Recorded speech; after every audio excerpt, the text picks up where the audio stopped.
is no more guessing about how Donald Trump feels about black people as if his past, his checkered past wasn't enough. What he's doing currently, from banning history or stripping down DEI, he has fired so many prominent black people under the auspices of DEI, including a librarian, saying that basically that they didn't like their choice of children's books. The Library of Congress doesn't even deal with children's books. He fired a general and replaced him with a white general that was so inexperienced and so incompetent that he had to fill out a waiver. So this notion that it is just about meritocracy, it's about people that earn these jobs and need them, is out of the window. He has fired virtually from generals to long-standing people who have had long-standing positions under the auspices of DEI, and often replaced them with people.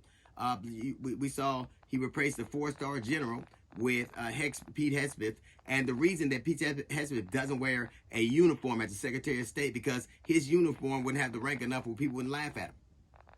So it is clear Donald Trump has an agenda to remove black people. And I say any black person who still supports it after that, after knowing what's going on and after nobody does, like they say, all skin folk ain't kinfolk. It's clear, it's not even a debatable what he feels about black people. His latest move, he is deporting black and brown people who are experiencing racism, experiencing treason, experiencing terrorism, and sending them out. He's deporting them. He's deporting black and brown people and importing white South Africans. That tells you everything you need to know. Now, South Africans don't need to be imported. There's no special dispensation. They don't need a special dispensation. They can, generally, if you're white, you're a white guy from a country, it's a lot easier for you to get here. But to say that they're escaping persecution in South Africa, who just got rid of apartheid 30 years ago, as a matter of fact, Mandela was on the terrorist watch list in America up until 2008. So some of these people are so young, they still are old enough that they still were around when apartheid was existing. Apartheid existed from the turn of the century up until about 30 years ago. And what they're experiencing now is reconciliation, people getting land back that was taken from them. But they do, here's the thing that galls me. So many places all over the world where things haven't substantially changed for people. White people still virtually hold the power they used to, the wealth they used to, the education they used to.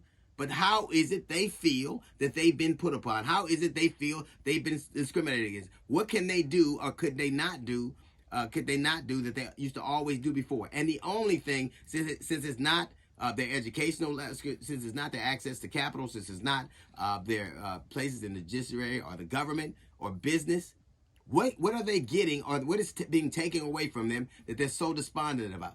They virtually hold the same amount of wealth and power as they always have, proportionately. Always. The only thing they can't do that they used to be able to do is use racial slurs. That's it.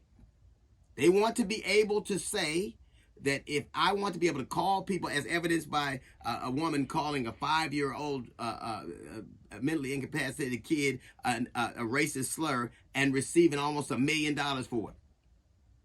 So this is what they want to do. It's not that they're being discriminated. They're not hunting them down. They're not taking things from them and that violently costing them. What they're doing is saying, you took that land from us, we took it back.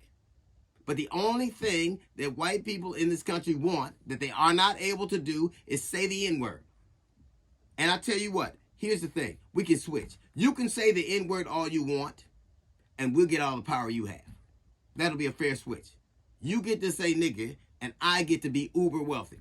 That's a little note from the GED Section. Got a jazz report coming up in 15 minutes. It's the D.L. Hughley Show.